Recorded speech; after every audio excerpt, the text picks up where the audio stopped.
China बेशक ही सुई से लेकर गाड़ियों तक तमाम चीजें बनाकर दुनिया में भेजता है, लेकिन इसके खुद के पास एक ऐसी चीज की कमी है जो सिर्फ और सिर्फ अमेरिका के पास है। 2 अप्रैल 2025 को American president Donald Trump white house में एक बहुत बड़ा रेट कार्ड लेके मीडिया के सामने आते हैं। इस रेट कार्ड में कुछ कंट्रीज के नाम और आगे उनका टैरिफ रेट लिखा था।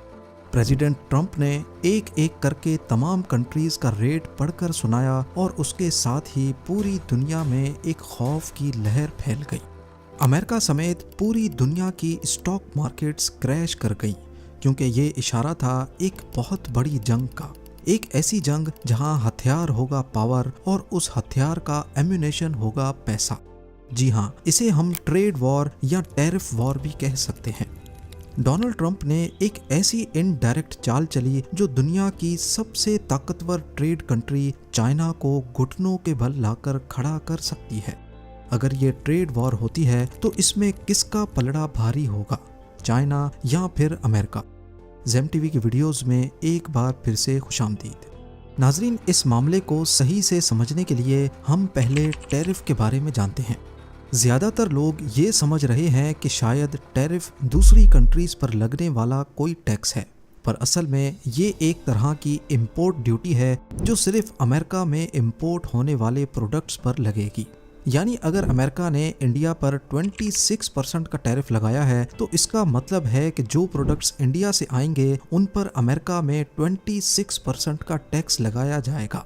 इसी तरह डोनाल्ड ट्रंप की लिस्ट के मुताबिक पाकिस्तान पर 29% का टैरिफ लगा और लिस्ट में सबसे ऊपर चाइना का नाम लिखा था जिस पर 34% टैरिफ लगा।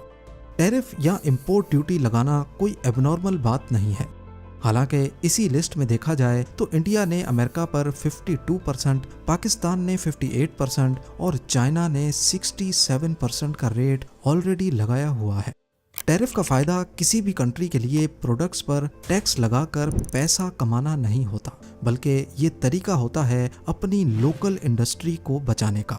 मिसाल के तौर पर हार्ले डेविडसन, जो अमेरिकन मोटरसाइकिल का एक प्रीमियम ब्रांड है, जब ये बाइक अमेरिका से इंडिया में आती है तो इस पर इंडियन सरकार 100% टैक्स लगाती है।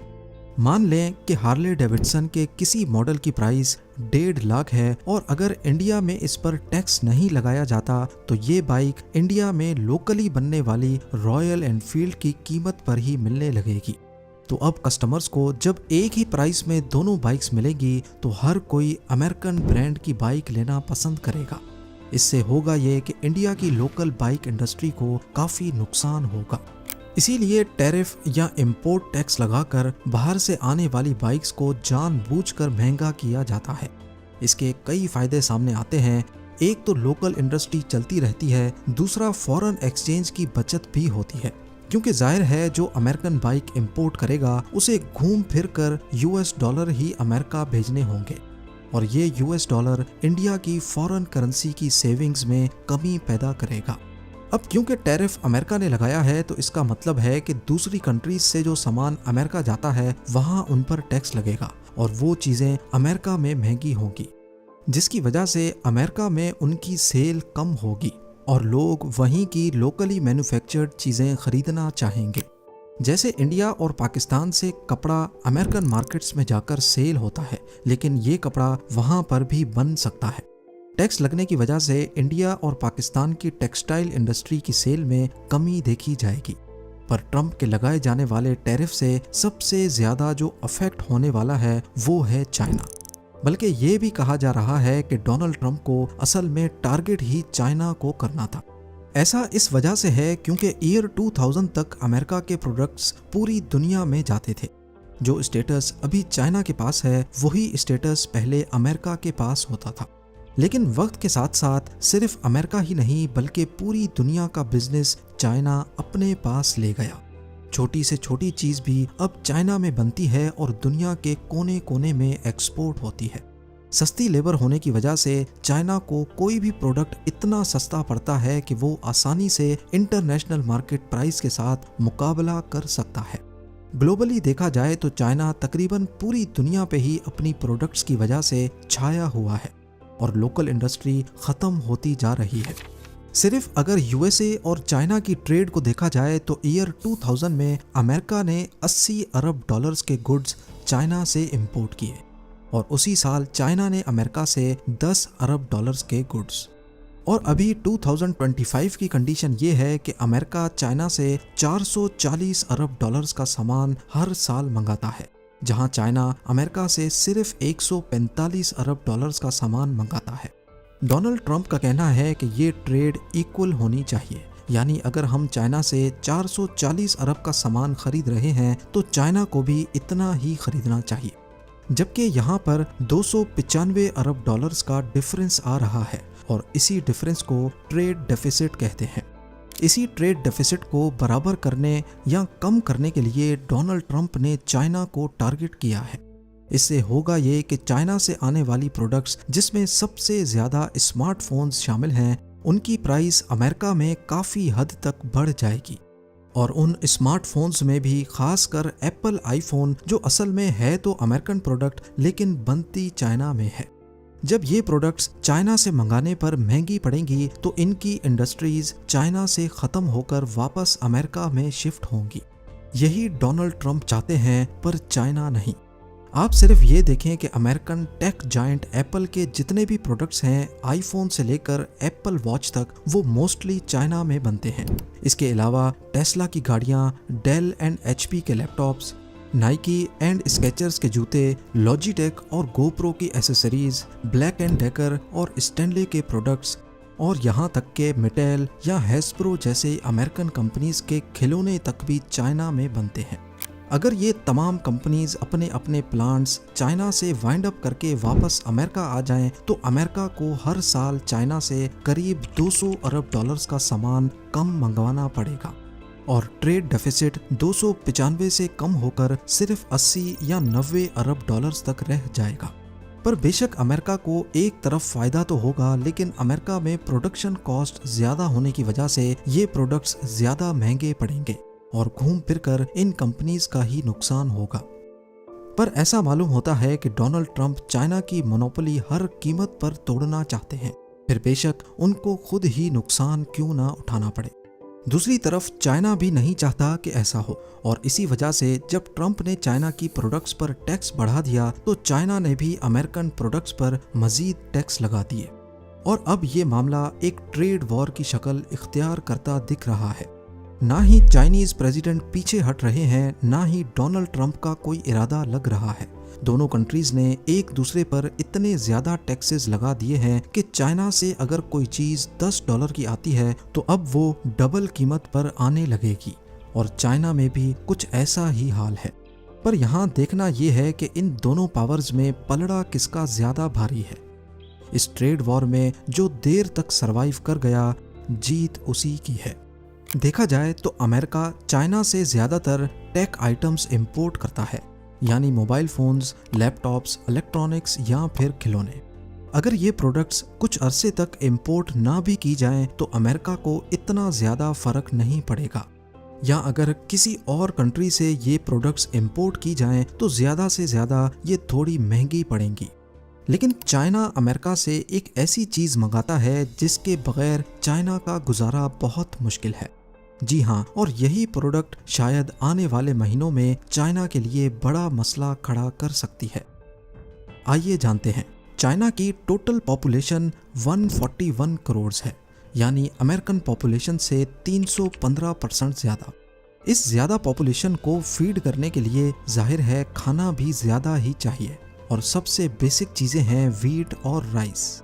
पर मसला ये है कि चाइना के पास एग्रीकल्चर लैंड अपने पूरे एरिया का सिर्फ 13% है, यानी हर चाइनीज सिटीजन के लिए सिर्फ 0.23 एकड़्स। इस जमीन पर ज्यादातर सिर्फ गंदम और चावल किए जाते हैं ताकि बेसिक खाने के आइटम्स बाहर से ना मंगवाने पड़े। पर ये तो रहे सिर्फ बेसिक आइटम्स। चाइना में सूअर का गोश्त बहुत ज्यादा खाया जाता है, इतना ज्यादा कि पूरी दुनिया में सबसे ज्यादा सूअर की फार्मिंग चाइना में ही होती है। ईयर 2024 के रिकॉर्ड्स के मुताबिक चाइना में 40 करोड़ से भी ज्यादा सूअर हैं, यानी अमेरिका में इंसानों की आबादी से भी ज्यादा चाइना में सूअर पाए जाते हैं। पूरी दुनिया की पोर्क कंजम्पशन एक तरफ और चाइना की एक तरफ। अब जाहिर है इन 40 करोड़ सूअरों को खाने के लिए भी कुछ तो चाहिए, जिसके लिए इनको कॉर्न्स दिए जाते हैं शुगर के लिए और सोया बीन्स दिए जाते हैं प्रोटीन के लिए। इनकी फीड में 60% कॉर्न्स जबकि 40% सोया बीन्स होते हैं। कॉर्न्स की 80% प्रोडक्शन चाइना में ही होती है, जबकि बाकी 20% यूक्रेन से इंपोर्ट करना पड़ता है। पर सोयाबीन एक ऐसा प्रोडक्ट है जो सिर्फ अमेरिका और ब्राज़ील से इंपोर्ट होते हैं। हर साल सूअर की फीड के लिए China 5 crore ton soybean America से इंपोर्ट करता है, और ये प्रोडक्ट कहीं और से इंपोर्ट करना भी मुश्किल है, क्योंकि सोयाबीन एक ऐसी फसल है जिसकी प्रोडक्शन किसानों को ज़्यादा फायदा नहीं देती। 1 एकड़ में सिर्फ 1500 केजी का सोयाबीन हो सकता है, जबकि कॉर्न्स की बात की जाए तो 1 एकड़ में 6000 केजी। ये फसल सिर्फ वहीं हो सकती है जहां एग्रीकल्चर लैंड बहुत ज़्यादा फारिग पड़ा हो, जैसा कि अमेरिका, क्योंकि अमेरिका की पॉपुलेशन बहुत कम है और ज़मीन बहुत ज़्यादा। एक अमेरिकन शहरी के हिस्से में करीब 1.25 एकड़ ज़मीन आती है, चाइनीज़ शहरी के मुकाबले में 400% ज़्यादा। तो इसी वजह से अमेरिका ना सिर्फ अपने खानों की डिमांड खुद पूरी करता है, बल्कि इसके बाद भी इतनी ज़मीन बच जाती है जहां सोयाबीन लगाकर चाइना को एक्सपोर्ट किया जाता है। अब ऐसा नहीं है कि सूअर सोयाबीन के अलावा कुछ और नहीं खाते। चाइना पहले से ही ये खतरा भांप चुका था और उन्होंने फीड्स में ऑल्टरनेट चीज़ें भी ऐड करके देखी हैं, जैसे कैनोला सीड्स। ये सोयाबीन से सस्ते तो पड़ते हैं, पर इनकी डाइजेशन कम होती है, तो खुराक ज़्यादा देनी पड़ती है, यानी टोटल खर्चा ज़्यादा होता है। उन्होंने पीनट्स या सनफ्लावर मील्स भी ट्राई की हैं, लेकिन इनमें इतना ज़्यादा प्रोटीन नहीं होता जितना सोयाबीन में होता है, जिसके लिए एक्स्ट्रा सप्लीमेंट्स देनी पड़ती हैं, जिसमें और ज़्यादा खर्चा होता है। अभी चाइना में एक नया एक्सपेरिमेंट किया जा रहा है जिसमें इंसेक्ट्स की फार्मिंग होगी और फिर वो इंसेक्ट्स सूअर को खिलाकर उनकी प्रोटीन डिमांड्स को पूरा किया जाएगा। पर अभी तक ये एक्सपेरिमेंट अपनी टेस्टिंग फेज में है। इसके अलावा चाइना एक ट्रेड सरप्लस कंट्री है, यानी यहाँ जितनी चीज़ें मैन्युफैक्चर होती हैं उसको चाइना अकेला कंज्यूम नहीं कर सकता। उनको जिंदा रहने के लिए अपने प्रोडक्ट्स हर सूरत में दुनिया को बेचने ही बेचने हैं। ट्रेड सरप्लस इकोनॉमी का सबसे बड़ा नुकसान ये होता है कि उनके पास खोने को बहुत कुछ होता है। दूसरी तरफ अमेरिका, जो एक कंज्यूमर मार्केट बनकर रह गई है, उसके पास खरीदने के बहुत सारे ऑप्शंस मौजूद हैं। अगर वो चाइना से नहीं तो कहीं और से खरीद कर अपनी डिमांड्स पूरी कर सकते हैं। डोनाल्ड ट्रंप ने अपने पिछले टेन्योर में भी चाइना पर टैरिफ्स लगाए थे, और उसमें भी साफ साफ देखा गया कि चाइना बाजी हार रहा है, और इस बार भी कुछ ऐसी ही उम्मीदें हैं। डोनाल्ड ट्रंप के पास वो तमाम कार्ड्स मौजूद हैं जिनसे वो चाइना को ब्लैकमेल कर सकता है, और शायद चाइना को भी इसका अच्छी तरह अंदाज़ा है। इस वीडियो की प्रोडक्शन के दौरान खबर आई है कि ट्रंप ने बाकी तमाम कंट्रीज पे टैरिफ्स 90 दिनों के लिए रोक दिए हैं, पर चाइना का टैरिफ बढ़ाकर 125% कर दिया है, जो इस बात को साबित करता है कि ये टैरिफ्स असल में चाइना के लिए ही लगाए गए थे। इस पूरे मामले में आपकी क्या राय है, मुझे कमेंट सेक्शन में ज़रूर बताइएगा। उम्मीद है जेम टीवी की ये वीडियो भी आप लोग भरपूर लाइक और शेयर करेंगे। मिलते हैं अगली शानदार वीडियो में।